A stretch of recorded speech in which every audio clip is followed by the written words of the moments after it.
So hello दोस्तों, किवें सारे? उम्मीद है सारे बहुत वधिया होंगे। सो बच्चों, अज आपां तुहाडे लई बहुत ही ज़्यादा इंपॉर्टेंट टॉपिक लैके आए हैंगे, जो कि तुहाडा फंडामेंटल राइट्स तो बाद तुहाडा फोर्थ पार्ट आउंदा गा। फोर्थ पार्ट किहड़ा तुहाडा DPSP directive principle and policies.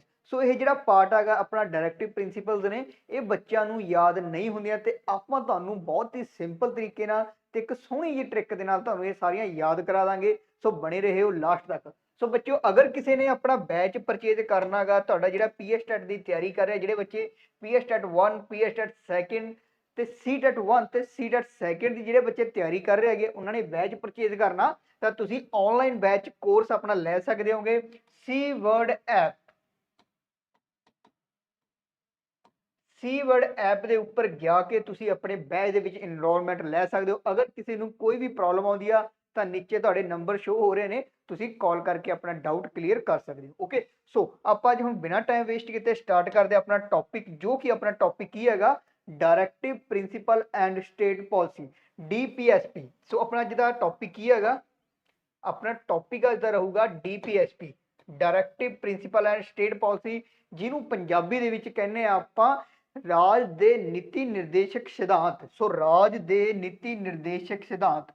So first सब तो पहला अपने कोले क्वेश्चन की आउंदा कि आपां नूं लोड़ ही क्यों पई। आपां नूं संविधान दे विच, भारत दे संविधान दे विच आपां नूं DPSP दी की लोड़ पई, की इंपॉर्टेंस सीगी जो इन्हां नूं संविधान दे विच ऐड करया गया ते अपने फंडामेंटल राइट्स तो बाद ऐड करया गया। ओके, सो देखो जिहड़े अपने DPSP ने, जदों अपना भारत आज़ाद होया 1947 दे विच अपना भारत आज़ाद हुंदा गा ते अपना जिहड़ा संविधान हैगा 1950 दे विच, ओके 1950 दे विच अपना संविधान आ जिहड़ा लागू हो जाता। लेकिन उस टाइम अपनी जिहड़ी भारत की सरकार सी, वो कैपेबल नहीं सी। किस लिए कैपेबल नहीं सी? अपनी भारत की सरकार सी जो कि ਉਹ अपने इंडियंस ਨੂੰ ਜਿਹੜੇ ਉੱਥੇ ਰਹਿ ਰਹੇ ਸੀ ਲੋਕ, ਉਹਨਾਂ ਨੂੰ ਆਪਣੀ ਫੈਸਿਲਿਟੀਜ਼ ਨੇ ਜਿਹੜੀਆਂ ਜ਼ਰੂਰਤਾਂ ਨੇ, ਡੇਲੀ ਨੀਡਸ ਨੇ, ਉਹ ਪ੍ਰੋਵਾਈਡ ਨਹੀਂ ਕਰਾ ਸਕਦੀ ਸੀਗੀ, ਕਿਉਂਕਿ ਤਾਜ਼ਾ ਹੀ ਆਪਾਂ ਆਜ਼ਾਦ ਹੋਏ ਸੀ। ਕਿੰਨਾ ਤੋਂ ਆਜ਼ਾਦ ਹੋਏ ਸੀਗੇ? ਅੰਗਰੇਜ਼ਾਂ ਤੋਂ ਆਜ਼ਾਦ ਹੋਏ ਸੀ। ਸੋ ਇਸ ਕਰਕੇ ਜਿਹੜੇ ਅੰਗਰੇਜ਼ ਸੀ ਆਪਾਂ ਨੂੰ ਬਿਲਕੁਲ ਜ਼ੀਰੋ ਲੈਵਲ ਤੇ ਕਰ ਗਏ ਸੀ, ਤੇ ਆਪਾਂ ਜ਼ੀਰੋ ਤੋਂ ਉੱਠ ਕੇ ਆਉਣਾ ਸੀਗਾ, ਆਪਾਂ ਜ਼ੀਰੋ ਤੋਂ ਸਟਾਰਟ ਕਰਨਾ ਸੀਗਾ। ਆਪਣੇ ਕੋਲੇ ਕੋਈ ਵੀ ਸੋਰਸ ਆਫ ਇਨਕਮ ਨਹੀਂ ਸੀਗਾ। कह सकते हैं अपना देश से बिल्कुल जीरो ते सीगा जो अपने देश तो अंग्रेज गए गए। सो आप उस टाइम देश नूं खड़ा करना सीगा। सो आप कुछ एम ले आप अपने गोल रखे। सो आप गोल की रखे कि अगर आप इन फ्यूचर, सो कहते हैं ना सदा नहीं वो आलने च रहिंदा पंछी, ऐदा ही कहते हैं कि जिहड़ा पंछी है वो सदा आलने च नहीं रहिंदा, कदे ना कदे तो उड़ारी भरदा गा। सो ऐदा ही अपना देश हैगा कि सदा दिन जीरो ते रहूगा, वो कदे ना कदे तो अपनी उड़ारी भरूगा, कदे ना कदे तो अपना डेवलप कंट्रियां दे विच नाम आऊगा। सो उदों अपने एम रखे गए कि जदों अपना देश है जिहड़ा कि कैपेबल हो जाएगा, उस टाइम आप अपने देश के नागरिकों को कुछ जिहड़ियां पावर्स ने, कुछ फैसिलिटीज़ ने, कुछ जरूरतां ने, वो प्रोवाइड करा देवांगे जदों जदों आप उन्हां लई कैपेबल होवांगे, कुछ एम सैट करे गए। सो वो एम ने DPSP दे एक डायरैक्टिव प्रिंसीपल कि राज के नीति निर्देशक सिद्धांत कि इन्हां सिद्धांतां ते आपां वर्क करांगे। लेकिन जदों आप कैपेबल होवांगे, जदों आप इस चीज़ नूं जिहड़े डायरैक्टिव प्रिंसीपल्स ने, इन्हां दी जिम्मेदारी अपना देश जदों अपने मोढिਆਂ ते चक लूगा, ठीक है, उदों इन्हां नूं लागू करांगे। ओके, सो देखो हुण कहने आ कि आपां सैकेंड क्वेश्चन अपने कोले की आउंदा। सो सैकेंड अपने कोले क्वेश्चन आउंदा गा कि जिहड़े फंडामेंटल राइट ने, जिहड़े अपने फंडामेंटल राइट्स, सो जो संविधान दे विच पार्ट 3 दे विच फंडामेंटल राइट्स दे रखे गए आर्टिकल 12 तो लैके 35।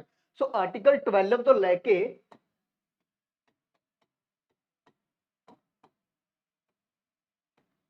आर्टिकल 12 तो लैके आर्टिकल 35 तक जिहड़े अपने फंडामेंटल राइट्स ने, प्लस ए तो बाद 36 तो लैके अपने जिहड़े स्टार्ट हो जाते हैं ते 51A तक की चलते हैं अपने चलते हैं DPSP चलते हैं। सो इन्हां विच की डिफरेंस ने अपने फंडामेंटल राइट्स ते DPSP दे विच की डिफरेंस आ, यह भी क्वेश्चन फ्रेम हुंदा। सो की डिफरेंस हैगा? डिफरेंस देखो बच्चों, जदों अपने DPSP तैयार करेंगे, DPSP करे कि आपां जदों डेवलप हो जाएंगे, ਆਪਾਂ ਡਿਵੈਲਪ ਕੰਟਰੀਆਂ ਦੇ ਵਿੱਚ ਆਪਣਾ ਨਾਮ ਆਊਗਾ। ਸੋ ਇਹ ਆਪਣੇ ਪੋਜ਼ਿਟਿਵ ਏਮ ਸੀਗੇ। ਤੇ ਜਿਹੜੇ ਆਪਣੇ ਫੰਡਾਮੈਂਟਲ ਰਾਈਟਸ ਸੀ, ਸੋ ਫੰਡਾਮੈਂਟਲ ਰਾਈਟ ਸੀ, ਇਹ ਆਪਣੀ ਜਿਹੜੀ ਨੈਗੇਟਿਵਿਟੀ ਸੀਗੀਆਂ ਆਪਣੇ ਸਮਾਜ ਦੇ ਵਿੱਚ, ਆਵਾਜ਼ ਆ ਰਹੀ ਹੈ ਨਾ? ਹਾਂ, ਆਪਣੇ ਸਮਾਜ ਦੇ ਵਿੱਚ ਜਿਹੜੇ ਕਿ ਆਪਣੀ ਸੁਸਾਇਟੀ ਦੇ ਵਿੱਚ ਜਿਹੜੇ ਨੈਗੇਟਿਵਿਟੀਆਂ ਸੀਗੀਆਂ, ਜਿਹੜੀਆਂ ਗਲਤ ਚੀਜ਼ਾਂ ਸੀਗੀਆਂ, ਉਹਨਾਂ ਨੂੰ ਖਤਮ ਕਰਨਾ ਸੀਗਾ। ਜਿਵੇਂ ਆਰਟੀਕਲ ਨੰਬਰ 14 ਹੀ ਦੇ ਲਾ ਲਓ, ਜਸਟਿਸ ਬਿਫੋਰ ਲਾਅ, ਕਿ ਸਾਰਿਆਂ ਨੂੰ ਜਸਟਿਸ ਮਿਲੂਗਾ। ਆਰਟੀਕਲ ਨੰਬਰ 17 ਲਾ ਲਓ, ਛੂਆਛੂਤ ਨਹੀਂ ਕਰਨੀ, ਅਨਟੀਚੇਬਿਲਿਟੀ ਨਹੀਂ ਕਰਨੀ, ਟਾਈਟਲ ਅਬੋਲਿਸ਼ ਕਰਨਾ। ਆਰਟੀਕਲ 19 ਲਾ ਲਓ, ਆਰਟੀਕਲ ਨੰਬਰ 24 ਲਾ ਲਓ, ਜਿਹਦੇ ਵਿੱਚ ਕਿਹਾ ਗਿਆ ਕਿ ਬੇਕਾਰ ਕੁਝ ਨਹੀਂ ਕਰਨਾ, ਆਪਾਂ ਨੂੰ ਵਰਕ ਦੇਣਾ ਹੈਗਾ, ਜਿਹੜਾ ਵਰਕ ਉਹਦੇ ਹਿਸਾਬ ਨਾਲ ਉਹਨੂੰ ਪੇਮੈਂਟ ਦੇਣੀ ਹੈਗੀ।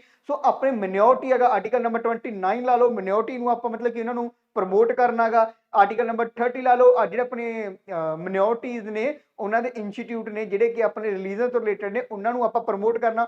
ਸੋ ਜਿਹੜੀਆਂ ਨੈਗੇਟਿਵਿਟੀ ਸਮਾਜ ਦੇ ਵਿੱਚ ਫੈਲੀ ਹੋਈਆਂ ਸੀ, ਉਹਨਾਂ ਨੂੰ ਆਪਾਂ ਬੰਦ ਕਰਨਾ ਤੇ ਆਪਾਂ ਅਧਿਕਾਰ ਦੇਣੇ ਆ ਪੋਜ਼ਿਟਿਵ ਚੀਜ਼ਾਂ ਲਈ। ਉਹ ਸਭ ਕੁਝ ਕਿਸ ਦੇ ਵਿੱਚ ਦੱਸਿਆ ਹੋਇਆ ਹੈਗਾ, ਉਹ ਆਪਾਂ ਨੂੰ ਫੰਡਾਮੈਂਟਲ ਰਾਈਟਸ ਦੇ ਵਿੱਚ ਦੱਸਿਆ ਹੋਇਆ। ਤੇ ਇਹ ਰਾਈਟਸ ਨੇ, ਇਹਨਾਂ ਨੂੰ ਕੌਣ ਪ੍ਰੋਟੈਕਟ ਕਰਦਾ ਹੈਗਾ? ਸੁਪਰੀਮ ਕੋਰਟ ਇਹਨਾਂ ਨੂੰ ਪ੍ਰੋਟੈਕਟ ਕਰਦੀ ਹੈਗੀ। ਤੇ ਇਹ ਰਿਟਸ ਨੇ ਜਿਹੜੇ ਕਿ 32 ਨੰਬਰ ਆਰਟੀਕਲਸ ਦੇ ਵਿੱਚ ਆਪਾਂ ਨੂੰ ਦਿੱਤੀਆਂ ਹੋਈਆਂ ਨੇ। ਓਕੇ, ਸੋ ਹੁਣ ਡੀਪੀਐਸਪੀ ਸਾਰੀਆਂ ਪੋਜ਼ਿਟਿਵ ਚੀਜ਼ਾਂ ਨੇ, ਸਾਰੀਆਂ ਪੋਜ਼ਿਟਿਵ ਚੀਜ਼ਾਂ ਨੇ। ਫ੍ਰੀ ਐਜੂਕੇਸ਼ਨ ਪ੍ਰੋਵਾਈਡ ਕਰਾਉਣੀ ਹੈਗੀ, ਐਨੀਮਲ ਹਸਬੈਂਡਰੀ ਆਪਣੀ ਹੋਗੀ, ਇਤਿਹਾਸਿਕ ਮੋਨੂਮੈਂਟਸ ਹੋ ਗਏ, ਇਹਨਾਂ ਨੂੰ ਆਪਾਂ ਰੱਖਣਾ ਹੈਗਾ ਸਾਂਭ ਕੇ।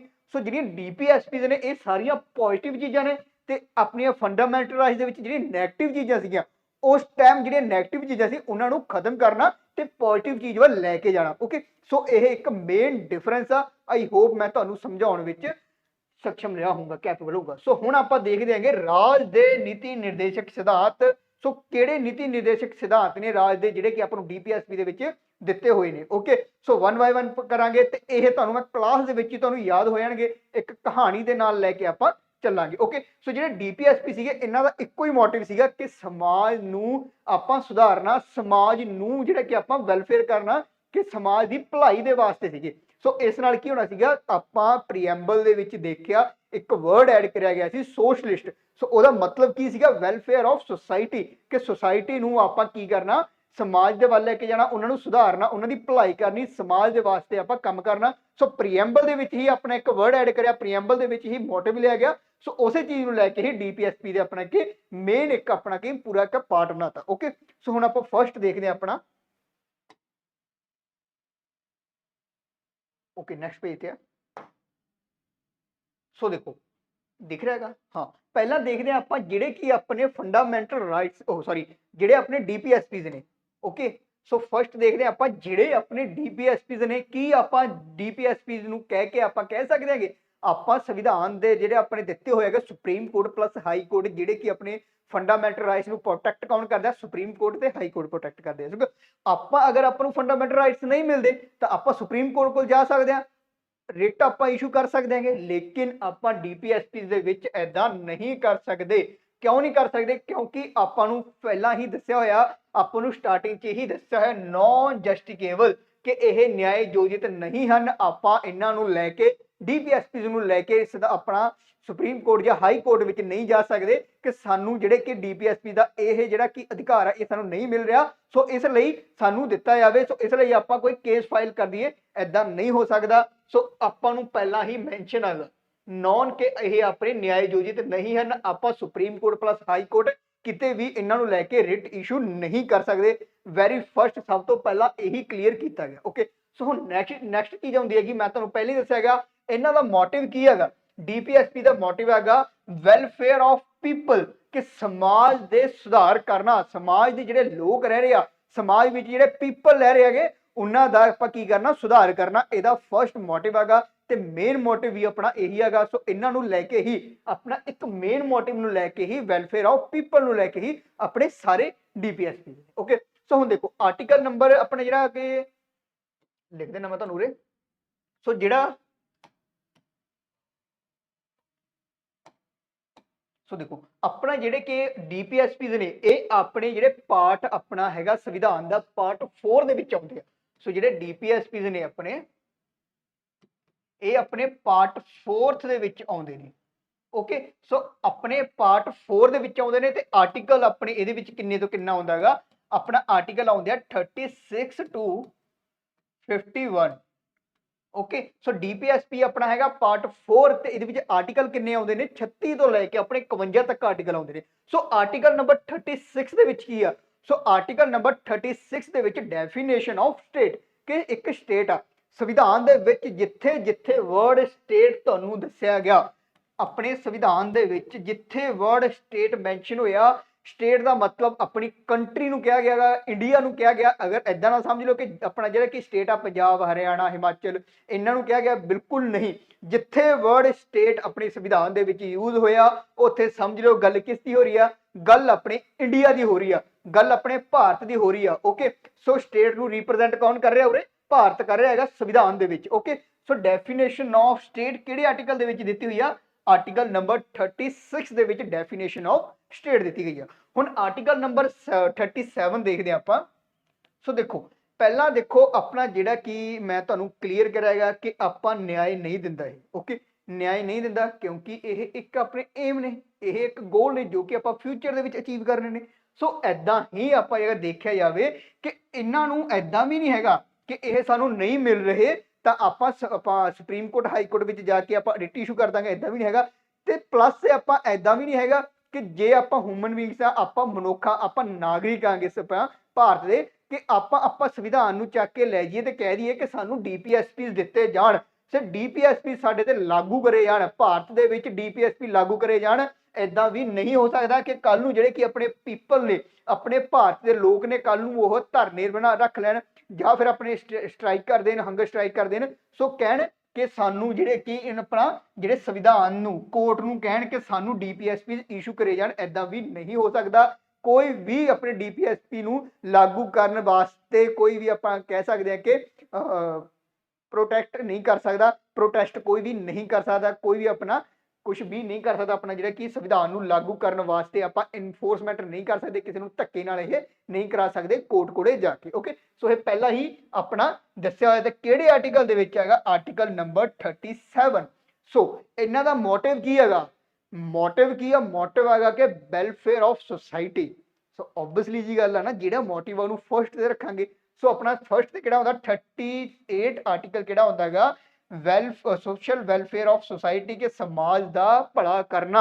समाज का भला करना अपना किहड़े आर्टिकल दे विच आउंदा हैगा? आर्टिकल नंबर 38 दे विच। ते 37 दे विच की आउंदा? 37 दे विच अपना आउंदा हैगा कि आपां किसी नूं भी धक्के नाल नहीं कह सकदे, आपां supreme court plus high court नूं धक्के नाल नहीं कह सकदे कि सानूं डीपीएसपी दित्ते जाण। क्यों नहीं कह सकदे? क्योंकि ये यार अपने हो ने, ਇਹ ਆਪਣੇ ਏਮ ਨੇ, ਆਪਣੇ ਗੋਲ ਨੇ। ਸੋ ਐਦਾਂ ਹੀ 38 ਦੇ ਵਿੱਚ ਆਪਾਂ ਜਿਹੜਾ ਮੋਟਿਵ ਆ ਉਹ ਦੱਸਿਆ ਜਾਏਗਾ। ਓਕੇ, ਸੋ ਹੁਣ 39A ਦੇਖਦੇ ਆਪਾਂ।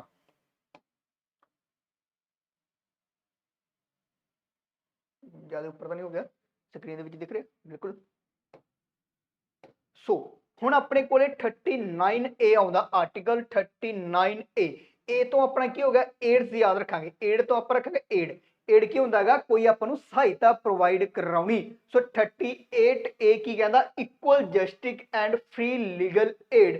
ਕਿ ਅਗਰ ਆਪਣੇ ਜਿਹੜੇ ਭਾਰਤ ਦੇ ਨਾਗਰਿਕ ਨੇ ਉਹਨਾਂ ਨੂੰ ਸਾਰਿਆਂ ਨੂੰ ਆਪਾਂ ਜਿਹੜੇ ਕਿ ਕਿਸੇ ਨਾਲ ਵੀ ਕੋਈ ਵੀ ਧੱਕਾ ਨਹੀਂ ਹੋਊਗਾ, ਸਾਰਿਆਂ ਨੂੰ ਪ੍ਰੋਪਰ ਲਾਅ ਦੇ ਅਕੋਰਡਿੰਗ ਚੱਲਿਆ ਜਾਊਗਾ। ਅਗਰ ਕਿਸੇ ਨੇ ਕ੍ਰਾਈਮ ਕੀਤਾ ਉਹਨੂੰ ਸਜ਼ਾ ਮਿਲੂਗੀ, ਅਗਰ ਕਿਸੇ ਨੇ ਕੋਈ ਵੀ ਕੁਝ ਵੀ ਸਰਕਾਰ ਦੇ ਵਿਰੁੱਧ ਕੀਤਾਗਾ ਤਾਂ ਉਸ ਨੂੰ ਵੀ ਸਜ਼ਾ ਮਿਲੂਗੀ, ਆਪਣੇ ਰਾਸ਼ਟਰ ਦੇ ਵਿਰੁੱਧ ਕੀਤਾ ਉਹਨੂੰ ਸਜ਼ਾ ਮਿਲੂਗੀ। ਸੋ ਇਹ ਕਿਸ ਦੇ ਵਿੱਚ ਕਿਹਾ ਗਿਆ ਹੈਗਾ? ਆਪਣੇ ਆਰਟੀਕਲ ਨੰਬਰ 39A ਦੇ ਵਿੱਚ ਕਿਹਾ ਗਿਆ। ਪਲੱਸ ਫ੍ਰੀ ਲੀਗਲ ਏਡ, ਕਿ ਉਹਨੂੰ ਜਿਹੜੇ ਕਿ ਆਪਣੇ ਕਈ ਪਰਸਨ ਹੁੰਦੇ ਨੇ ਜਿਹੜੇ ਕਿ ਲਾਵਾਰਿਸ ਹੁੰਦੇ ਨੇ, ਜਿਨ੍ਹਾਂ ਦਾ ਕੋਈ ਵੀ ਨਹੀਂ ਹੁੰਦਾ। ਸੋ ਉਹਨਾਂ ਨੂੰ ਅਗਰ ਕੋਈ ਕ੍ਰਾਈਮ ਕਰਦੇ ਉਹ ਜੇਲ੍ਹ ਦੇ ਵਿੱਚ ਚਲ ਜਾਂਦੇ ਨੇ, ਜਾਂ ਫਿਰ ਕਿਸੇ ਕੋਲ ਪੈਸੇ ਨਹੀਂ ਹੁੰਦੇ। ਮੋਸਟਲੀ ਕਿਸੇ ਗਰੀਬ ਕੋਲੇ ਅਗਰ ਪੈਸੇ ਨਹੀਂ ਹੈਗੇ ਆਪਣਾ ਵਕੀਲ ਹਾਇਰ ਕਰਨ ਵਾਸਤੇ, ਤਾਂ ਉਹਨੂੰ ਕੌਣ ਹਾਇਰ ਕਰਵਾਊਗਾ? ਆਪਣਾ ਸੰਵਿਧਾਨ ਦੇ ਵਿੱਚ ਉਹਨਾਂ ਨੂੰ ਇੱਕ ਫ੍ਰੀ ਆਪਣਾ ਕਿ ਸਰਕਾਰੀ ਵਕੀਲ ਪ੍ਰੋਵਾਈਡ ਕੀਤਾ ਜਾਊਗਾ। ਇਹ ਆਪਣੇ ਡੀਪੀਐਸਪੀ ਦੇ ਵਿੱਚ ਮੈਂਸ਼ਨ ਆ ਆਰਟੀਕਲ ਨੰਬਰ 39A ਦੇ ਵਿੱਚ। ਸੋ ਫ੍ਰੀ ਏਡ ਪ੍ਰੋਵਾਈਡ ਕਰੀ ਜਾਊਗੀ, ਲੀਗਲ ਏਡ ਪ੍ਰੋਵਾਈਡ ਕਰੀ ਜਾਊਗੀ। ਸੋ ਇਹ ਆਪਾਂ A ਤੋਂ ਯਾਦ ਰੱਖਾਂਗੇ। ਸੋ ਨੈਕਸਟ ਆਪਣਾ ਆ ਗਿਆ 39D। ਸੋ ਦੇਖੋ ਇਹਦੀ ਅਗਰ 39D ਆਰਟੀਕਲ ਦੇਖਦੇ ਆ, ਅਗਰ ਇਹਦੀ ਆਪਾਂ ਕਨਸਟੀਟਿਊਸ਼ਨ ਦੇ ਅਕੋਰਡਿੰਗ ਇਹਦੀ ਲੈਂਗੁਏਜ ਦੇਖੀਏ ਫਿਰ ਤਾਂ ਲਿਖਿਆ ਹੋਇਆ ਹੈਗਾ equal wages for equal work for mental woman both. So ਕਹਿਣ ਦਾ ਕੀ ਭਾਵ ਆਗਾ? ਕਹਿਣ ਦਾ ਮਤਲਬ ਇਹ ਆ ਕਿ ਅਗਰ ਦੇਖੋ, ਅਗਰ ਵੂਮੈਨਸ ਹੁੰਦੀਆਂ ਨੇ, ਵੂਮੈਨਸ ਕੰਮ ਕਰਦੀਆਂ 8 ਘੰਟੇ ਦੇ ਪੈਸੇ ਮਿਲਦੇ ਉਹਨਾਂ ਨੂੰ 300 ਰੁਪਈਆ ਦਿਹਾੜੀ। ਤੇ ਹਿਊਮਨ ਵੀ ਆਪਾਂ ਜਿਹੜੇ ਮਨੁੱਖਾਂਗੇ, ਆਪਾਂ ਮੇਲ ਆਂਗੇ, ਸੋ ਮੇਲ ਉਹੀ ਕੰਮ 8 ਘੰਟੇ ਕਰਦੇ ਤੇ ਉਹਨਾਂ ਨੂੰ ਪੈਸੇ ਮਿਲਦੇ 400 ਰੁਪਏ। ਸੋ ਇਹ ਆਪਣੇ ਸੰਵਿਧਾਨ ਦੇ ਵਿੱਚ ਕਿਹਾ ਗਿਆ ਗਾ ਕਿ ਇਕੁਅਲ ਡੇ ਦਾ ਮਤਲਬ ਕਿ ਸੇਮ ਘੰਟੇ, ਸੇਮ ਇੱਕ ਦਿਨ ਉਹ ਕੰਮ ਕਰਨਗੀਆਂ, ਇੱਕ ਦਿਨ ਮੈਨ ਕੰਮ ਕਰਨਗੇ, ਇੱਕ ਦਿਨ ਵੂਮਨ ਕੰਮ ਕਰਨਗੀਆਂ। ਸੋ ਇਕੁਅਲ ਪੇ। ਸੋ ਕਹਿਣ ਦਾ ਮਤਲਬ ਆ ਕਿ ਜਿੰਨਾ ਇੱਕ ਸੇਮ ਕੰਮ ਕਰ ਰਿਹਾ, ਮੈਨ ਤੇ ਵੂਮਨ ਸੇਮ ਕੰਮ ਕਰ ਰਿਹਾ ਤੇ ਸੇਮ ਹੀ ਪੈਸੇ ਮਿਲਣੇ ਚਾਹੀਦੇ ਆ। ਸੋ ਇਹ ਆਪਾਂ equal day and equal pay ਆਪਾਂ ਡੀ ਤੋਂ ਯਾਦ ਰੱਖਾਂਗੇ, equal day and equal pay. ਠੀਕ ਹੈ, ਅਗਰ ਐਕਚੁਅਲ ਉਹਦੀ ਆਪਾਂ ਸੰਵਿਧਾਨ ਦੇ ਵਿੱਚ ਵਰਡਿੰਗ ਦੇਖਣੀ ਆ, ਉਹ ਆ ਲਿਖਿਆ ਹੋਇਆ ਹੈਗਾ। ਠੀਕ ਹੈ, ਕਿ ਜਿਹੜੇ ਵੀ ਆਪਾਂ ਇਕੁਅਲ ਕੰਮ ਕਰਦੇ ਆ ਮੈਨ ਤੇ ਵੂਮਨ, ਸੋ ਉਹਨਾਂ ਨੂੰ ਜਿਹੜੀ ਤਨਖਾਹ ਵੀ ਉਹ ਵੀ ਇਕੁਅਲ ਮਿਲਣੀ ਚਾਹੀਦੀ ਹੈ। ਓਕੇ, ਸੋ ਇਹ ਕਿਹੜੇ ਆਰਟੀਕਲ ਦੇ ਵਿੱਚ ਆ? ਇਹ ਆਰਟੀਕਲ ਨੰਬਰ ਆਪਣਾ 39D ਦੇ ਵਿੱਚ। ਓਕੇ, ਸੋ ਹੁਣ ਨੈਕਸਟ ਦੇਖਦੇ ਹਾਂ ਆਪਾਂ, 2 ਮਿੰਟ ਵੇਟ, ਥੋੜਾ ਪਾਣੀ ਪੀ ਲਈਏ।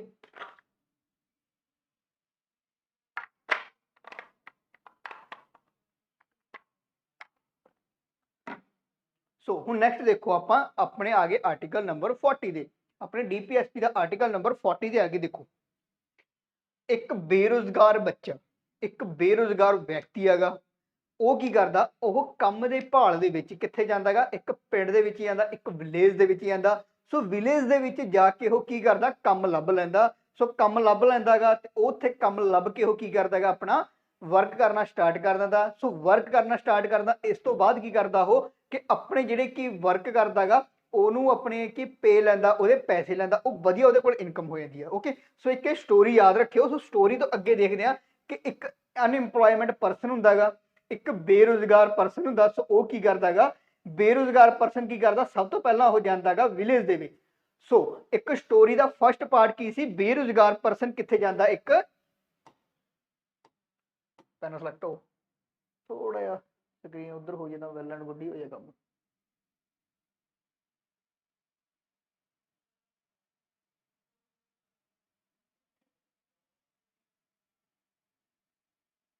ਜ਼ਿਆਦਾ ਹੋ ਗਈ, ਜ਼ਿਆਦਾ ਹੋ ਗਈ, ਜ਼ਿਆਦਾ ਹੋ ਗਈ, ਜ਼ਿਆਦਾ ਹੋ ਗਈ, ਜ਼ਿਆਦਾ ਹੋ ਗਈ, ਘੱਟ ਹੋ ਬਿਲਕੁਲ ਬਿਲਕੁਲ ਬਿਲਕੁਲ ਬਿਲਕੁਲ ਐਗਜ਼ੈਕਟਲੀ ਨਹੀਂ, ਠੀਕ ਆ, ਵਿਜ਼ੀਬਲ ਆ। ਸੋ ਦੇਖੋ, ਸੋ ਆਪਾਂ ਦੇਖਿਆ ਸੀ ਜਿਹੜਾ ਆਪਣਾ ਪਰਸਨ ਆ, ਸਭ ਤੋਂ ਪਹਿਲਾਂ ਉਹ ਕੀ ਕਰਦਾ ਹੈਗਾ? ਸਭ ਤੋਂ ਪਹਿਲਾਂ ਵਿਲੇਜ ਦੇ ਵਿੱਚ ਹੀ ਆਉਂਦਾ, ਇੱਕ ਪਿੰਡ ਦੇ ਵਿੱਚ ਹੀ ਆਉਂਦਾ। ਸੋ ਪਿੰਡ ਤੋਂ ਆਪਣਾ ਯਾਦ ਹੋ ਜਾਊਗਾ ਆਰਟੀਕਲ ਨੰਬਰ 40। ਸੋ ਇੱਕ ਪਰਸਨ ਹੈਗਾ ਬੇਰੁਜ਼ਗਾਰ ਆ, ਉਹ ਕਿੱਥੇ ਜਾਂਦਾ ਹੈਗਾ? ਪਿੰਡ ਦੇ ਵਿੱਚ ਹੀ ਆਉਂਦਾ, ਵਿਲੇਜ ਦੇ ਵਿੱਚ ਹੀ ਆਉਂਦਾ। Okay, so article number 40 village ਤੋਂ ਯਾਦ ਰੱਖਾਂਗੇ। ਸੋ ਵਿਲੇਜ ਦੇ ਵਿੱਚ ਹੀ ਆ ਕੇ ਕੀ ਕਰਦਾ? ਉਹ ਬੇਰੁਜ਼ਗਾਰ ਆ, ਸਭ ਤੋਂ ਪਹਿਲਾਂ ਕੀ ਕਰੂਗਾ? ਕੰਮ ਲੱਭੂਗਾ। ਜਦੋਂ ਉਹਨੇ ਕੰਮ ਲੱਭਿਆ, ਸੋ ਆਰਟੀਕਲ ਨੰਬਰ 41 ਕਿ ਰਾਈਟ ਟੂ ਵਰਕ, ਉਹ ਕੰਮ ਲੱਭਦਾ। ਸੋ ਜਦੋਂ ਕੰਮ ਲੱਭਦਾ ਹੈਗਾ, ਸੋ ਕੰਮ ਲੱਭਦਾ ਫਿਰ ਉਹ ਕੀ ਕਰਦਾ ਹੈਗਾ ਕਿ ਉੱਥੋਂ ਦੇ ਪਹਿਲਾਂ ਕੰਡੀਸ਼ਨਸ ਦੇਖਦਾ ਹੈਗਾ, ਕਿਉਂਕਿ ਉਹ ਸ਼ਹਿਰ ਤੋਂ ਆਇਆ, ਪਿੰਡ ਦੇ ਵਿੱਚ ਜਾ ਰਿਹਾ ਹੈਗਾ। ਸੋ ਸ਼ਹਿਰ ਵਾਲਿਆਂ ਨੂੰ ਪਿੰਡ ਦੇ ਵਿੱਚ ਜਾਂਦੇ ਆ, ਉੱਥੇ ਕਿ ਧੂੜ ਮਿੱਟੀ ਆ ਸਾਰਾ ਕੁਝ ਦੇਖਦਾ ਹੈਗਾ। ਜਦੋਂ ਖੇਤਾਂ ਦੇ ਵਿੱਚ ਦੇਖਦਾ, ਮਿੱਟੀ ਦੇਖਦਾ, ਸੋ ਉਹਨੂੰ ਪ੍ਰੋਬਲਮਸ ਹੁੰਦੀ ਆ। ਸੋ ਇਨਵਾਇਰਮੈਂਟ ਕੰਡੀਸ਼ਨਸ ਦੇਖਦਾ ਹੈਗਾ ਕਿ ਆਪਣੇ ਵਾਤਾਵਰਨ ਦੇ ਵਿੱਚ ਕਿਵੇਂ ਕੁਛ ਹੈਗਾ ਤੇ ਕਿੰਨਾ ਹਰਿਆ ਭਰਿਆ ਹੈਗਾ, ਖੇਤਾਂ ਹੈਗੇ ਉੱਥੇ ਤੇ ਕਿੰਨੀ ਮਤਲਬ ਕਿ ਸ਼ਾਂਤੀ ਆ। ਸੋ ਇਹ ਚੀਜ਼ ਕਿੱਥੇ ਦੇਖਦਾ? ਉਹ ਆਰਟੀਕਲ ਨੰਬਰ 42 ਦੇ ਵਿੱਚ। ਠੀਕ ਹੈ, ਇਨਵਾਇਰਮੈਂਟ ਕੰਡੀਸ਼ਨ, ਵਰਕਿੰਗ ਕੰਡੀਸ਼ਨ, ਕਿ ਉਹਨੂੰ ਕਿਹੜੀ ਕੰਡੀਸ਼ਨ ਦੇ ਵਿੱਚ ਕੰਮ ਕਰ ਰਿਹਾ ਪਏਗਾ, ਖੇਤਾਂ ਦੇ ਵਿੱਚ ਕਿਵੇਂ ਕੰਮ ਕਰਨਾ ਪੈ ਰਿਹਾ, ਉਹ ਕਿੱਥੇ ਦੇਖਦਾ ਹੈਗਾ? ਉਹ ਆਰਟੀਕਲ ਨੰਬਰ 42 ਦੇ ਵਿੱਚ।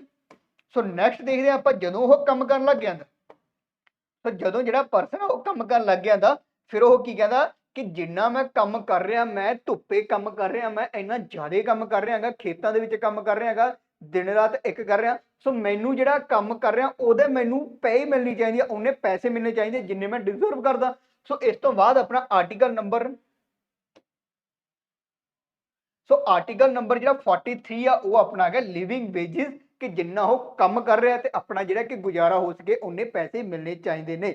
ਸੋ ਇਹ ਆਪਾਂ 4 ਆਰਟੀਕਲ ਕਿਵੇਂ ਯਾਦ ਰੱਖੇ ਕਿ ਇੱਕ ਪਰਸਨ ਆ, ਬੇਰੁਜ਼ਗਾਰ ਪਰਸਨ ਆ, ਉਹ ਸ਼ਹਿਰ ਤੋਂ ਪਿੰਡ ਦੇ ਵਿੱਚ ਹੀ ਆਂਦਾ, ਪਿੰਡ ਦੇ ਵਿੱਚ ਜਾ ਕੇ ਕੀ ਕਰਦਾ? ਉਹ ਕੰਮ ਲੱਭਦਾ ਹੈਗਾ, ਉਹਨੂੰ ਕੰਮ ਮਿਲ ਜਾਂਦਾ। ਕੰਮ ਕਿੱਥੇ ਮਿਲਦਾ? ਖੇਤਾਂ ਦੇ ਵਿੱਚ ਮਿਲਦਾ। ਜਦੋਂ ਖੇਤਾਂ ਵਿੱਚ ਕੰਮ ਕਰਦਾ ਤਾਂ ਉਹਦੀ ਜਿਹੜੀ ਲਿਵਿੰਗ ਕੰਡੀਸ਼ਨਸ ਹੁੰਦੀਆਂ ਨੇ ਉਹ ਬਹੁਤ ਜ਼ਿਆਦਾ ਗਰਮੈਸ਼ ਦੇ ਵਿੱਚ ਕੰਮ ਕਰਨਾ ਜਾਂ ਠੰਡ ਦੇ ਵਿੱਚ ਕੰਮ ਕਰਨਾ ਪੈਂਦਾ। ਖੇਤਾਂ ਦੇ ਵਿੱਚ ਤੁਹਾਨੂੰ ਪਤਾ ਹੀ ਹੈ ਕਿੱਦਾਂ ਕੰਮ ਕਰਨੇ ਪੈਂਦੇ ਨੇ। ਸੋ ਇਸ ਤੋਂ ਬਾਅਦ ਜਦੋਂ ਉਹ ਕੰਮ ਕਰਦਾ, ਫਿਰ ਉਹ ਮਨੋ ਮਨ ਸੋਚਦਾ ਜਿੰਨੀ ਮੈਂ ਮਿਹਨਤ ਕਰ ਰਿਹਾ ਕਿ ਮੈਨੂੰ ਉਹਨੂੰ ਫਲ ਮਿਲੂਗਾ, ਸੋ ਉਨੀ ਮੈਨੂੰ ਵੇਜਿਸ ਮਿਲੂਗੀ। ਸੋ ਇਹ 4 ਆਰਟੀਕਲ ਆਪਾਂ ਏਦਾਂ ਯਾਦ ਰੱਖਾਂਗੇ। ਓਕੇ, ਸੋ ਨੈਕਸਟ ਆਪਾਂ ਦੇਖਦੇ ਹਾਂ 44।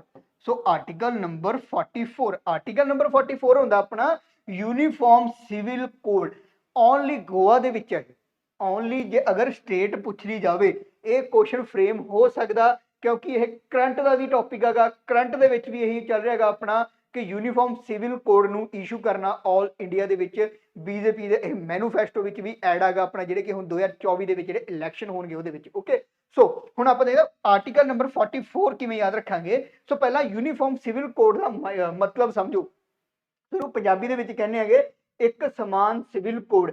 सिविल कोड ही कहांगे सिविल कोड नूं, एक समान सिविल कोड। ओके, सो देखो यूनीफॉर्म का मतलब की हो गया कि अपने पूरे भारत दे विच सारिਆਂ वास्ते सेम कानून होने चाहिए ने। जिद्दां देखो हिंदू मैरिज एक्ट है, हिंदू मैरिज एक्ट है सारे हिंदुओं वास्ते है ना वो, सो ऐदा ही पूरे भारत के पीपलों वास्ते एक मैरिज एक्ट बनाया जाऊगा, चाहे मुसलमान हो, चाहे सिख हो, चाहे हिंदू हो, सारिਆਂ वास्ते सेम एक्ट फॉलो किया जाऊगा।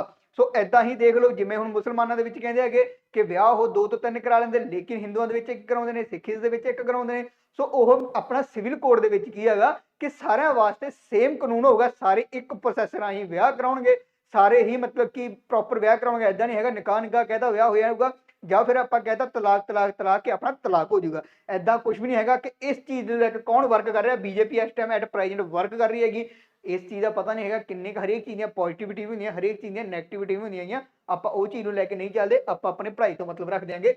सो देखो हुण सिविल कोड का मैं तुहानूं मतलब समझाता कि सारिਆਂ वास्ते सेम कानून बनाउणा। सो 444 मतलब कि 2 बारी 4 4 आ रहा है ना, कि 2 बारी सेम सेम चीज आ रही है। सो सेम सेम तो की याद रखांगे आपां, यूनीफॉर्म सिविल कोड एक किहड़े आर्टिकल दे विच आ, आर्टिकल नंबर 44। ठीक है, 44 डबल चौंका 44 दे विच अपना हैगा गा यूनीफॉर्म सिविल कोड के सेम सेम। ओके, कि सारे वास्ते सेम सेम चीज होगी किहड़े विच, कि जिहड़े डबल वारी आ रहे हैं चौंके चौंके 44। ओके,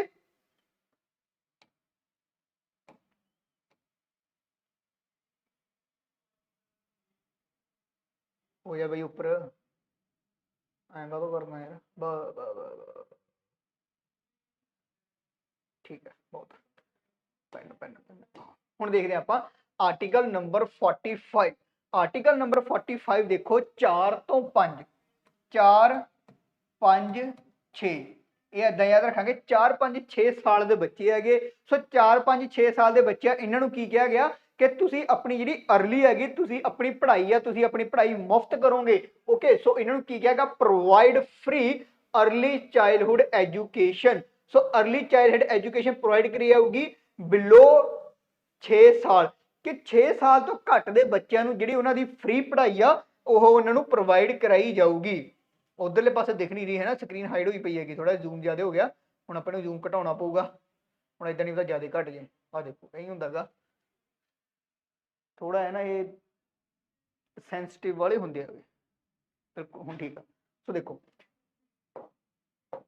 ਸੋ ਜਿਹੜਾ ਆਪਣਾ ਆਰਟੀਕਲ ਨੰਬਰ 45 ਹੈਗਾ ਉਹ ਕਹਿੰਦਾ 4 5 6 ਕਿ ਛੋਟੇ 6 ਸਾਲ ਤੋਂ ਜਿਹੜੇ ਛੋਟੇ ਬੱਚੇ ਹੈਗੇ ਉਹਨਾਂ ਨੂੰ ਆਪਣੀ ਫ੍ਰੀ ਐਜੂਕੇਸ਼ਨ ਪ੍ਰੋਵਾਈਡ ਕਰਾਈ ਜਾਊਗੀ ਬਿਲੋ 6 ਈਅਰ, ਕਿ 6 ਸਾਲ ਤੋਂ ਘੱਟ ਦੇ ਬੱਚਿਆਂ ਨੂੰ, ਤੇ ਇਹ ਆਪਾਂ ਪ੍ਰੋਵਾਈਡ ਵੀ ਕਰਾਣੇ ਹੈਗੇ। ਤੇ ਯਾਦ ਕਿਵੇਂ ਰੱਖਾਂਗੇ, ਬਿਲੋ 6 ਹੈਗਾ 4 5 6 ਸਾਲ ਦੇ ਬੱਚਿਆਂ ਨੂੰ ਆਪਾਂ ਕਰਾਉਣੀ ਹੈ। ਸੋ 4 5 ਤੋਂ ਯਾਦ ਰੱਖੋਗੇ ਆਪਾਂ 45 ਨੰਬਰ ਆਰਟੀਕਲ ਦੇ ਵਿੱਚ ਦਿੱਤਾ ਹੈਗਾ। ਤੇ ਇਹਨੂੰ ਆਪਾਂ ਕੀ ਕਹਿੰਦੇ ਹੈਗੇ, ਆਂਗਣਵਾੜੀ। ਠੀਕ ਹੈ, ਆਂਗਣਵਾੜੀ ਦੇ ਵਿੱਚ ਬੱਚਿਆਂ ਨੂੰ ਐਜੂਕੇਸ਼ਨ ਪ੍ਰੋਵਾਈਡ ਕਰਾਈ ਜਾਂਦੀ ਨਾ। ਸੋ ਬੱਚੇ ਹੁੰਦੇ ਛੋਟੇ ਛੋਟੇ ਹੁੰਦੇ ਉਹਨਾਂ ਨੂੰ ਆਂਗਣਵਾੜੀ ਭੇਜਿਆ ਜਾਂਦਾ। ਸੋ ਬਿਲੋ 6 ਈਅਰ ਵਾਸਤੇ ਆਂਗਣਵਾੜੀ ਆਪਣੀ ਹੈਗੀ ਆ। ਓਕੇ, ਸੋ ਇਹ ਆਪਾਂ ਆਂਗਣਵਾੜੀ ਦੇ ਥਰੂ ਆਪਾਂ ਇਹਨਾਂ ਨੂੰ ਪ੍ਰੋਵਾਈਡ ਕਰਾਉਣੇ ਹੈਗੇ। ਓਕੇ, ਸੋ ਨੈਕਸਟ ਦੇਖਦੇ ਹਾਂ ਆਪਾਂ 46 ਐਂਡ 47 ਤੁਸੀਂ ਐਦਾਂ ਹੀ ਯਾਦ ਰੱਖੋਗੇ। ਸੋ 46 ਦੇ ਵਿੱਚ ਕੀ ਹੈਗਾ, so duty of state promote, ਅੱਧਾ ਹੀ ਲਿਖਿਆ ਹੈਗਾ duty of state to promote.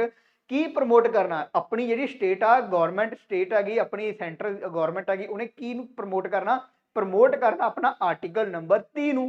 ਕਿਹਨੂੰ ਪ੍ਰਮੋਟ ਕਰਨਾ, ਆਰਟੀਕਲ ਨੰਬਰ 30 ਨੂੰ।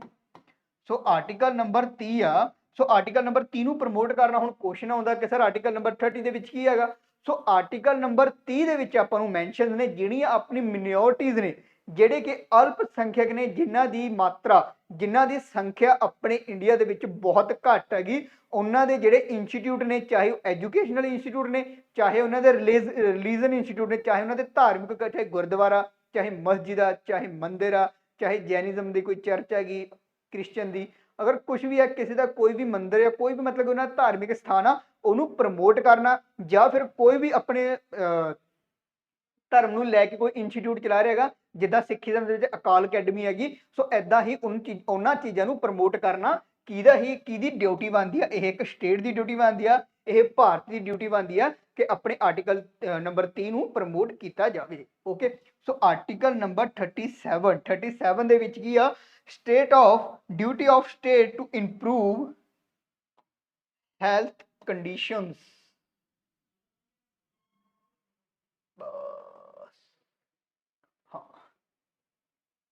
ਸੋ ਅਗਰ ਤੁਸੀਂ 37 ਨੂੰ ਯਾਦ ਕਰ ਸਕਦੇ ਹੋ ਤਾਂ ਤੁਸੀਂ ਐਦਾਂ ਵੀ ਕਰ ਸਕਦੇ ਹੋ ਕਿ ਜਿਹੜਾ ਆਪਣਾ ਆਰਟੀਕਲ ਨੰਬਰ 43 ਕਿਹੜਾ ਸੀ।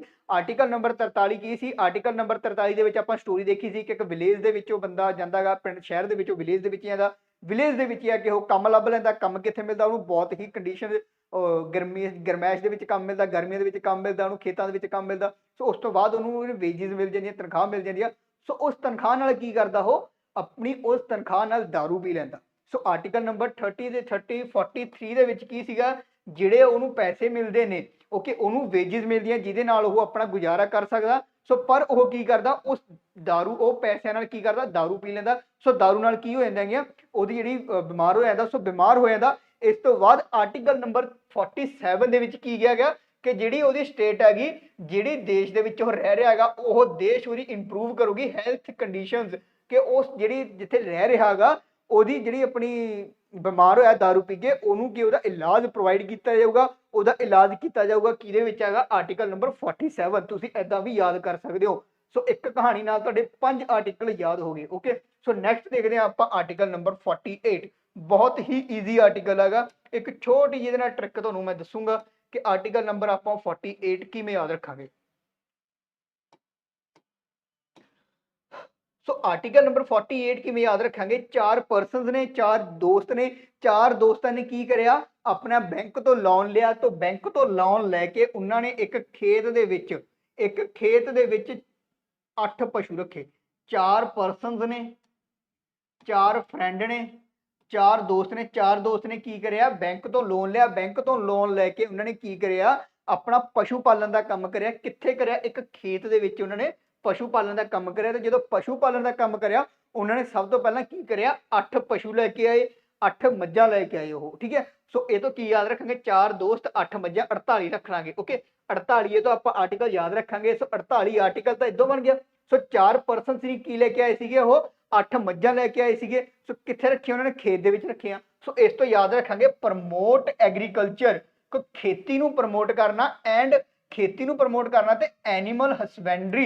ਸੋ ਹਸਬੈਂਡਰੀ ਦਾ ਮਤਲਬ ਹੁੰਦਾ ਹੈਗਾ ਪਸ਼ੂ ਪਾਲਣ, ਕਿ ਆਪਾਂ ਨਾਲ ਦੇ ਨਾਲ ਕੀ ਕਰਨਾ ਹੈਗਾ, ਪਸ਼ੂ ਪਾਲਣ ਕਰਨਾ, ਪਸ਼ੂਆਂ ਨੂੰ ਰੱਖਣਾ ਹੈਗਾ, ਦੁੱਧ ਕਰਨਾ ਹੈਗਾ, ਦੁੱਧ ਦੀ ਪ੍ਰੋਡਕਸ਼ਨ ਕਰਨੀ ਹੈਗੀ, ਮਿਲਕ ਦੇ ਜਿਹੜੇ ਪ੍ਰੋਡਕਟ ਆ ਉਹਨਾਂ ਦੀ ਪ੍ਰੋਡਕਸ਼ਨ ਕਰਨੀ ਹੈਗੀ, ਉਹਨਾਂ ਨੂੰ ਆਪਾਂ ਉਹਨਾਂ ਦਾ ਉਤਪਾਦਨ ਕਰਨਾ। ਓਕੇ, ਸੋ 48 ਨੰਬਰ ਆਰਟੀਕਲ ਤੋਂ ਆਪਾਂ ਕੀ ਯਾਦ ਰੱਖਾਂਗੇ, 48 ਕਿਵੇਂ ਕਹਾਂਗੇ, 4 ਦੋਸਤ ਨੇ। ਸੋ ਉਹ 8 ਪਸ਼ੂ ਲੈ ਕੇ ਆਉਂਦੇ ਤੇ 8 ਪਸ਼ੂ ਕਿੱਥੇ ਰੱਖਦੇ, ਉਹ ਖੇਤ ਦੇ ਵਿੱਚ ਰੱਖਦੇ ਨੇ। ਸੋ ਆਰਟੀਕਲ ਨੰਬਰ 48 ਆਪਣਾ ਰੈਡੀ ਹੁੰਦਾ ਹੈਗਾ। ਓਕੇ, ਸੋ ਹੁਣ ਨੈਕਸਟ ਆਪਾਂ ਦੇਖਦੇ ਆਂਗੇ ਆਰਟੀਕਲ ਨੰਬਰ 49। ਸੋ ਇਹਦੀ ਵੈਸੇ ਹੈ ਟ੍ਰਿਕ, ਲੇਕਿਨ ਮੈਂ ਤੁਹਾਨੂੰ ਸੁਜੈਸਟ ਹੀ ਕਰੂੰਗਾ ਤੁਸੀਂ ਐਦਾਂ ਹੀ ਯਾਦ ਰੱਖੋ 49 ਨੂੰ। ਸੋ 49 ਆਰਟੀਕਲ ਕੀ ਆਪਣਾ, ਆਰਟੀਕਲ ਨੰਬਰ 49 ਹੈਗਾ ਟੂ ਪ੍ਰੋਟੈਕਟ ਹਿਸਟੋਰੀਕਲ ਮੋਨੂਮੈਂਟਸ। ਸੋ ਜਿਹੜੀ ਇਤਿਹਾਸਿਕ ਇਮਾਰਤਾਂ ਨੇ, ਸੋ ਇਤਿਹਾਸਿਕ ਇਮਾਰਤਾਂ ਨੇ ਜਿਹੜੀਆਂ ਆਪਣੇ ਲਾਲ ਕਿਲੇ ਹੋ ਗਏ, ਤਾਜ ਮਹਿਲ ਹੋ ਗਿਆ, ਜਿਹੜੇ ਕਿ ਮਹਾਰਾਜੇ ਰਾਜਿਆਂ ਨੇ ਬਣਾਏ ਸੀ ਜਾਂ ਫਿਰ ਅੰਗਰੇਜ਼ ਬਣਾ ਕੇ ਗਏ ਸੀ। ਤੇ ਉਹਨਾਂ ਇਮਾਰਤਾਂ ਨੂੰ ਪ੍ਰੋਟੈਕਟ ਕਰਨਾ, ਉਹਨਾਂ ਦੀ ਦੇਖਭਾਲ ਕਰਨਾ, ਇਹ ਸਟੇਟ ਦੀ ਪਲੱਸ ਸਟੇਟ ਦੇ ਜਿਹੜੇ ਪਰਸਨ, ਸਟੇਟ ਦੇ ਵਿੱਚ ਜਿਹੜੇ ਲੋਕ ਰਹਿੰਦੇ ਨੇ, ਕੰਟਰੀ ਦੇ ਵਿੱਚ ਜਿਹੜੇ ਲੋਕ ਰਹਿੰਦੇ ਨੇ, ਉਹਨਾਂ ਦੀ ਡਿਊਟੀ ਬਣਦੀ ਆ। ਇਹ ਆਰਟੀਕਲ ਨੰਬਰ 49 ਦੇ ਵਿੱਚ ਆਪਾਂ ਨੂੰ ਮੈਂਸ਼ਨ ਆ। ਓਕੇ, ਸੋ ਇਹ ਆਰਟੀਕਲ ਨੰਬਰ 49 ਦੇ ਵਿੱਚ ਆਪਾਂ ਨੂੰ ਮੈਂਸ਼ਨ ਆ। ਹੁਣ ਨੈਕਸਟ ਆਪਾਂ ਦੇਖਾਂਗੇ ਆਰਟੀਕਲ ਨੰਬਰ 50। ਸੋ ਸਾਰਿਆਂ ਨੇ ਬਿਸਕਿਟ ਖਾਦੇ ਹੋਣੇ। 50 ਦਾ ਮਤਲਬ ਕੀ ਹੁੰਦਾ, ਅੱਧਾ ਅੱਧਾ। ਓਕੇ, ਸੋ ਪੂਰਾ ਕਿੰਨਾ ਹੁੰਦਾ ਹੈਗਾ 100। ਸੋ ਉਹਦਾ ਆਪਾਂ ਅੱਧਾ ਅੱਧਾ ਕਰਨਾ ਹੋਵੇ ਤਾਂ ਕੀ ਹੋ ਜਾਂਦਾ 50-50। ਸੋ ਇਹ ਕੀ ਹੋ ਗਿਆ, ਅਲੱਗ ਅਲੱਗ। ਸੋ 50-50 ਅਲੱਗ ਅਲੱਗ ਹੋ ਗਿਆ। ਸੋ ਇਸ ਤੋਂ ਹੀ ਆਪਾਂ ਆਰਟੀਕਲ ਯਾਦ ਰੱਖਾਂਗੇ 50। ਸੋ 50-50 ਤੋਂ ਕੀ ਹੋ ਗਿਆ, ਆਪਣਾ ਸੈਪਰੇਟ ਹੋ ਗਿਆ, ਅਲੱਗ ਅਲੱਗ ਹੋ ਗਿਆ। ਸੋ ਇਹਦਾ ਮਤਲਬ ਵੀ ਕੀ ਹੋ ਗਿਆ, ਸੈਪਰੇਟ ਐਗਜ਼ੀਕਿਊਟਿਵ ਫਰੋਮ ਜੁਡੀਸ਼ਰੀ। ਸੋ ਜਿਹੜੀ ਆਪਣੀ ਕਾਰਜਪਾਲਿਕਾ ਮਤਲਬ ਕਿ ਆਪਣੀ ਹੈਗੀ ਐਗਜ਼ੀਕਿਊਟਿਵ, ਤੇ ਉਹ ਨਿਆਂਪਾਲਿਕਾ ਆਪਣੀ ਹੈਗੀ ਜੁਡੀਸ਼ਰੀ। ਸੋ ਜਿਹੜੀ ਕਾਰਜਪਾਲਿਕਾ ਉਹ ਨਿਆਂਪਾਲਿਕਾ ਤੋਂ ਅਲੱਗ ਆ। ਉਹ ਕਿਵੇਂ, ਜਿਹੜੀ ਕਾਰਜਪਾਲਿਕਾ ਦਾ ਕੰਮ ਕੀ ਹੁੰਦਾ ਹੈਗਾ, ਕਾਰਜਪਾਲਿਕਾ ਦਾ ਕੰਮ ਹੁੰਦਾ ਲਾਅ ਬਣਾਉਣਾ।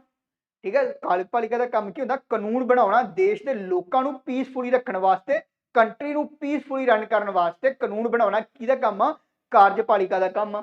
ਸੋ ਪਲੱਸ ਕਾਰਜਪਾਲਿਕਾ ਦਾ ਕੰਮ ਪਤਾ ਲੱਗ ਗਿਆ। ਹੁਣ ਨਿਆਂਪਾਲਿਕਾ ਕੀ ਕਰਦੀ ਹੈਗੀ, ਨਿਆਂਪਾਲਿਕਾ ਕਰਦੀ ਹੈ ਜਿਹੜੇ ਕਾਨੂੰਨ ਬਣਾਏ ਆ ਉਹਨਾਂ ਨੂੰ ਪ੍ਰੋਟੈਕਟ ਕਰਦੀ ਆ। ਅਗਰ ਉਹਨਾਂ ਕਾਨੂੰਨ ਨੂੰ ਕੋਈ ਨਹੀਂ ਮੰਨ ਰਿਹਾ ਜਾਂ ਫਿਰ ਉਹਨਾਂ ਦੀ ਇਨਡਿਸਪਲਿਨ ਕਰ ਰਿਹਾ ਹੈਗਾ, ਹੁਣ ਕਾਨੂੰਨਾਂ ਨੂੰ ਤੋੜ ਰਿਹਾ ਹੈਗਾ, ਤੇ ਕਿਹਦਾ ਕੰਮ ਹੁੰਦਾ ਹੈਗਾ, ਉਹ ਜੁਡੀਸ਼ਰੀ ਦਾ ਕੰਮ ਹੁੰਦਾ। ਉਹ ਕੰਮ ਆਪਣਾ ਹੁੰਦਾ ਹੈਗਾ ਆਪਣਾ ਨਿਆਂਪਾਲਿਕਾ ਦਾ ਕੰਮ ਹੁੰਦਾ। ਸੋ ਇਹਨਾਂ ਦੋਨਾਂ ਨੂੰ ਸੈਪਰੇਟ ਰੱਖਿਆ ਗਿਆ।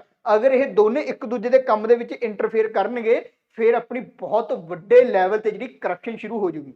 ਓਕੇ, ਅਗਰ ਕੋਈ ਨਿਆਂਪਾਲਿਕਾ ਦਾ ਜੁਡੀਸ਼ਰੀ ਦੇ ਵਿੱਚ ਅਗਰ ਕੋਈ ਹਾਈ ਕੋਰਟ ਦੇ ਵਿੱਚ ਕੋਈ ਪਰਸਨ ਬੈਠਾ, ਹਾਈ ਕੋਰਟ ਦੇ ਵਿੱਚ ਅਗਰ ਜੱਜ ਬੈਠਾਗਾ, ਅਗਰ ਜੱਜ ਕਹਿ ਦੂਗਾ ਕਿ ਬਈ ਮੈਂ ਤਾਂ ਨਹੀਂ ਕੰਮ ਕਰਨਾ, ਕਿਉਂ ਨਹੀਂ ਕਰਨਾ, ਕਹਿ ਦੂ ਮੈਨੂੰ ਤਾਂ ਐਮਐਲਏ ਸਾਹਿਬ ਨੇ ਕਿਹਾ ਗਾ, ਮੈਨੂੰ ਐਮਐਲਏ ਸਾਹਿਬ ਨੇ ਕਿਹਾ ਮੈਂ ਆਹ ਕੰਮ ਨਹੀਂ ਕਰ ਸਕਦਾ। ਸੋ ਇਸ ਨਾਲ ਕੀ ਹੋਊਗਾ, ਅਗਰ ਉਹ ਐਮਐਲਏ ਦੀ ਗੱਲ ਮੰਨਣ ਲੱਗ ਗਿਆ ਤਾਂ ਫਿਰ ਕੀ ਹੋਊਗਾ, ਆਮ ਇਨਸਾਨ ਨਾਲ ਧੱਕਾ ਹੋਊਗਾ ਨਾ, ਆਮ ਇਨਸਾਨ ਨਾਲ ਬਹੁਤ ਵੱਡੀ ਮਤਲਬ ਕਿ ਉਹਨਾਂ ਨੂੰ ਨਿਆਂ ਹੀ ਨਹੀਂ ਮਿਲਣਾ, ਉਹਨਾਂ ਨਾਲ ਧੱਕਾ ਹੋਊਗਾ। ਸੋ ਇਸ ਲਈ ਹੀ ਉਹ ਕਿਸੇ ਦੇ ਅੰਡਰ ਇਹ ਕੰਮ ਨਹੀਂ ਕਰਨਗੇ, ਇਹ ਦੋਨੇ ਆਪਣੇ ਸੈਪਰੇਟ ਰਹਿਣਗੇ, ਆਪਣੇ ਆਪਣੇ ਲੈਵਲ ਤੇ ਕੰਮ ਕਰਨਗੇ, ਇਹ ਦੋਨਾਂ ਨੂੰ ਮਿਕਸਅਪ ਨਹੀਂ ਹੋਣਾ। ਸੋ ਇਹਨਾਂ ਨੂੰ ਸੈਪਰੇਟ ਕੀਤਾ ਆਰਟੀਕਲ 50-50 ਮਤਲਬ ਕਿ ਅਲੱਗ-ਅਲੱਗ ਕੀਤਾ। ਓਕੇ, ਸੋ ਆਰਟੀਕਲ ਨੰਬਰ 50 ਦਾ ਆਪਾਂ ਹੀ ਯਾਦ ਰੱਖਾਂਗੇ। ਓਕੇ, ਸੋ ਨੈਕਸਟ ਆਪਣਾ ਲਾਸਟ ਆਰਟੀਕਲ ਆ article number 51। So article number 51 ਕੀ ਆ ਆਪਣਾ, to promote international peace and security. So promote international peace and security ਦਾ ਮਤਲਬ ਕੀ ਹੈਗਾ ਕਿ ਆਪਾਂ ਅਗਰ ਕਿਸੇ ਅਦਰ ਦੇਸ਼ ਦੇ ਵਿੱਚ ਜਾਂਦੇ ਆ, ਆਪਣੇ ਜਿਹੜੇ ਕਿ ਫਰੈਂਡ ਨੇ, ਦੋਸਤ ਨੇ, ਉਹ ਕਿੱਥੇ ਜਾਂਦੇ ਨੇ, ਫੋਰਨ ਜਾਂਦੇ ਨੇ, ਆਸਟ੍ਰੇਲੀਆ ਇੰਗਲੈਂਡ ਜਾਂਦੇ ਨੇ। ਓਕੇ, ਸੋ ਆਸਟ੍ਰੇਲੀਆ ਕੈਨੇਡਾ ਇੰਗਲੈਂਡ ਇੱਥੇ ਜਾਂਦੇ ਨੇ। ਸੋ ਉਹ ਕਿਉਂ ਜਾਂਦੇ ਨੇ, ਕਿਉਂਕਿ ਆਪਾਂ ਬਹੁਤ ਵੱਡੇ ਲੈਵਲ ਤੇ ਉਹਨਾਂ ਨਾਲ ਰਿਲੇਸ਼ਨ ਬਣਾਏ ਹੋਏ ਨੇ, ਆਪਾਂ ਪੀਸ ਐਂਡ ਸਿਕਿਉਰਿਟੀ ਦੇ ਨਾਲ ਵਰਕ ਕਰਦੇ ਨੇ, ਸ਼ਾਂਤੀ ਦੇ ਨਾਲ ਕੰਮ ਕਰਦੇ ਨੇ ਕਿ ਸ਼ਾਂਤੀ ਬਣਾ ਕੇ ਰੱਖਣੀ ਹੈਗੀ ਇੰਟਰਨੈਸ਼ਨਲ ਲੈਵਲ ਤੇ, ਤਾਂ ਕਿ ਅਸੀਂ ਆਪਣੇ ਅੰਦਰ ਡਿਵੈਲਪ ਕਰ ਸਕੀਏ, ਆਪਣੀ ਆਪਣੀ ਕੰਟਰੀ ਨੂੰ ਬਹੁਤ ਸੋਹਣੇ ਲੈਵਲ ਤੇ ਲੈ ਜਾਈਏ। ਸੋ ਇਸ ਲਈ ਇਹ ਆਰਟੀਕਲ ਆਪਣਾ 51 ਹੈਗਾ, to promote international peace and security, ਅੰਤਰਰਾਸ਼ਟਰੀ ਲੈਵਲ ਤੇ ਆਪਾਂ ਸ਼ਾਂਤੀ ਬਣਾ ਕੇ ਰੱਖਣੀ ਹੈ। ਓਕੇ, ਸੋ ਇਹ ਤੁਹਾਡੇ ਜਿਹੜੇ ਕਿ ਡੀਪੀਐਸਪੀ ਦੇ ਆਪਣੇ ਆਰਟੀਕਲਸ ਨੇ ਤੁਹਾਡੇ ਫਿਨਿਸ਼ ਹੁੰਦੇ ਨੇ ਆਰਟੀਕਲ ਨੰਬਰ 36 ਤੋਂ ਲੈ ਕੇ ਆਪਣਾ ਹੈਗਾ ਆਰਟੀਕਲ ਨੰਬਰ 51 ਤੱਕ ਜਿਹੜੇ ਕਿ ਆਪਣੇ ਆਰਟੀਕਲਸ ਫਿਨਿਸ਼ ਹੁੰਦੇ ਨੇ। ਓਕੇ, ਸੋ ਹੁਣ ਆਪਣੇ ਕੋਲ ਇੱਕ ਲਾਸਟ ਐਡੀਸ਼ਨਲ ਨੌਲੇਜ, ਬਿਲਕੁਲ ਰਿਕਾਰਡਿੰਗ ਹੋ ਰਹੀ ਹੈਗੀ, ਬਿਲਕੁਲ ਬਿਲਕੁਲ। ਸੋ ਆਰਟੀਕਲ ਆਪਣਾ ਲਾਸਟ ਦੇ ਆਰਟੀਕਲ ਕਿਹੜਾ ਹੁੰਦਾ ਆਪਣਾ 51A, ਇਹ ਤੁਹਾਡੀ ਇੱਕ ਐਡੀਸ਼ਨਲ ਨੌਲੇਜ ਆ, ਤੁਹਾਡੀ ਐਡੀਸ਼ਨਲ ਨੌਲੇਜ ਆ, ਇਹ ਆਪਣੇ ਡੀਪੀਐਸਪੀ ਦੇ ਪਾਰਟ ਹੀ ਹੈ, ਇਹਨੂੰ ਆਪਾਂ ਕਹਿੰਦੇ ਆ ਫੰਡਾਮੈਂਟਲ ਡਿਊਟੀਜ਼। ਸੋ ਇਹ ਆਰਟੀਕਲ ਨੰਬਰ 50A ਆਪਣਾ ਅਮੈਂਡ ਕੀਤਾ ਗਿਆ, ਆਪਣੇ ਸੰਵਿਧਾਨ ਦੇ ਵਿੱਚ ਸ਼ੋਧ ਹੁੰਦੀ ਹੈ, ਅਮੈਂਡਮੈਂਟ ਹੁੰਦੀ ਹੈਗੀ, ਸੁਧਾਰ ਹੁੰਦੇ ਹੈਗੇ ਸੰਵਿਧਾਨ ਦੇ ਵਿੱਚ। ਆਰਟੀਕਲ ਨੰਬਰ 368 ਉਰੇ ਲਿਖ ਲਿਓ 368। ਸੋ ਆਰਟੀਕਲ ਨੰਬਰ 368 ਦੇ ਵਿੱਚ ਕਿਹਾ ਗਿਆ ਹੈਗਾ ਕਿ ਪਾਵਰ ਆਫ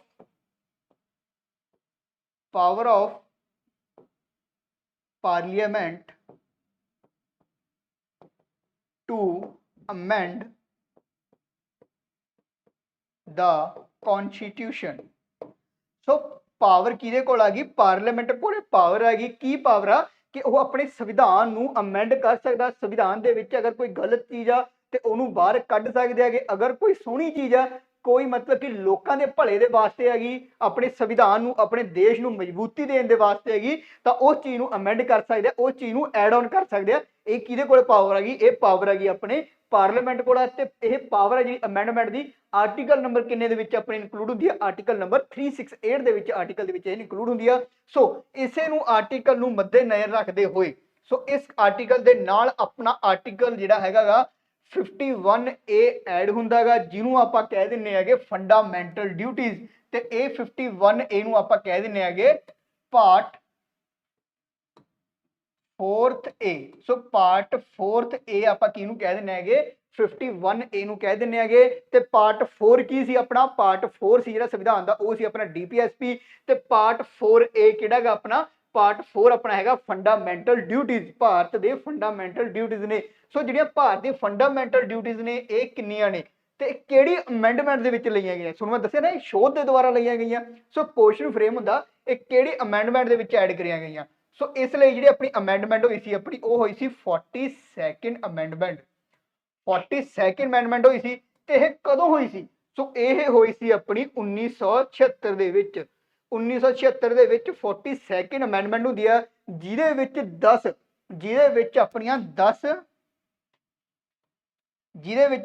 10 ਡਿਊਟੀਜ਼ ਐਡ ਹੁੰਦੀਆਂ ਨੇ, 10 ਆਪਣੀਆਂ ਫੰਡਾਮੈਂਟਲ ਡਿਊਟੀਜ਼ ਐਡ ਹੁੰਦੀਆਂ ਨੇ। ਸੋ +1 ਮੈਂ ਉਰੇ ਕਿਉਂ ਲਿਖਿਆ ਗਿਆ, ਕਿਉਂਕਿ ਟੋਟਲ ਕਿੰਨੀਆਂ ਨੇ, ਟੋਟਲ ਆਪਣੀਆਂ ਫੰਡਾਮੈਂਟਲ ਡਿਊਟੀਜ਼ 11 ਨੇ, ਲੇਕਿਨ ਆਪਣੀਆਂ ਜਿਹੜੀਆਂ ਨੇ 10 ਆਪਣੀਆਂ ਐਡ ਹੋਈਆਂ ਆਪਣੀਆਂ 42nd ਅਮੈਂਡਮੈਂਟ ਦੇ ਵਿੱਚ, ਤੇ ਇੱਕ ਜਿਹੜੀ ਆਪਣੀ ਡਿਊਟੀ ਐਡ ਹੋਈ ਆ, ਇਹ ਕੀ ਨੇ, ਇਹ ਸਾਰੀਆਂ ਇਹ ਡਿਊਟੀਜ਼ ਨੇ, ਉਰੇ ਲਿਖ ਦਿੰਦੇ ਆਪਾਂ ਇਹ ਡਿਊਟੀਜ਼ ਨੇ। ਓਕੇ, ਸੋ ਇਹ ਡਿਊਟੀਜ਼ 11 ਡਿਊਟੀਜ਼ ਨੇ ਟੋਟਲ। ਸੋ ਜਿਹੜੀਆਂ 10 ਨੇ ਉਹ ਤਾਂ ਐਡ ਹੋਈਆਂ ਆਪਣੀਆਂ 42nd ਅਮੈਂਡਮੈਂਟ ਦੇ ਥਰੂ, +1 ਜਿਹੜੀ ਇੱਕ ਐਡ ਹੋਈ ਆ ਇਹ ਹੋਈ ਆ ਆਪਣੀ 86 ਅਮੈਂਡਮੈਂਟ ਹੋਈ ਆ।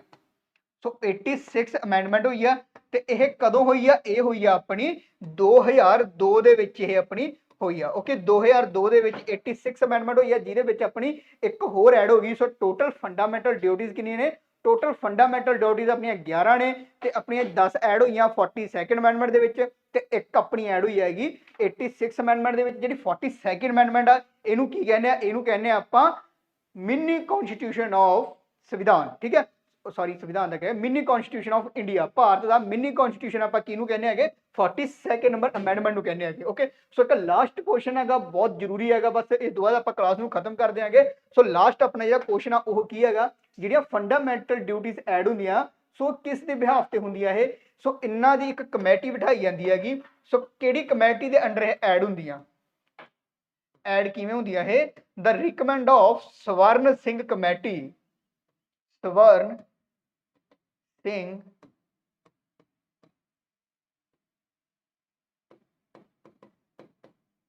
ਸੋ ਸਵਰਨ ਸਿੰਘ ਕਮੇਟੀ ਦੇ ਰਿਕਮੈਂਡ ਤੇ ਇਹ ਐਡ ਹੁੰਦੀਆਂ ਨੇ। ਸੋ ਕਿਵੇਂ ਦਾ ਐਡ ਹੁੰਦੀਆਂ ਇਹ? ਸਵਰਨ ਸਿੰਘ ਕਮੇਟੀ ਬੈਠਦੀ ਆ।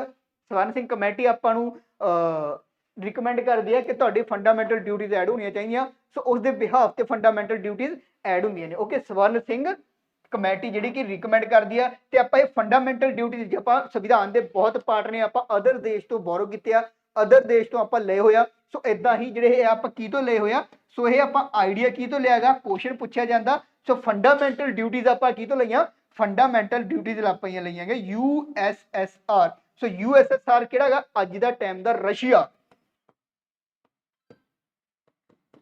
ਸੋ ਇਹ ਆਪਾਂ ਰੂਸ ਤੋਂ ਲਈਆਂ। ਫੰਡਾਮੈਂਟਲ ਡਿਊਟੀਜ਼ ਆਪਾਂ ਕੀ ਤੋਂ ਲਈਆਂ? ਰੂਸ ਤੋਂ ਲਈਆਂ।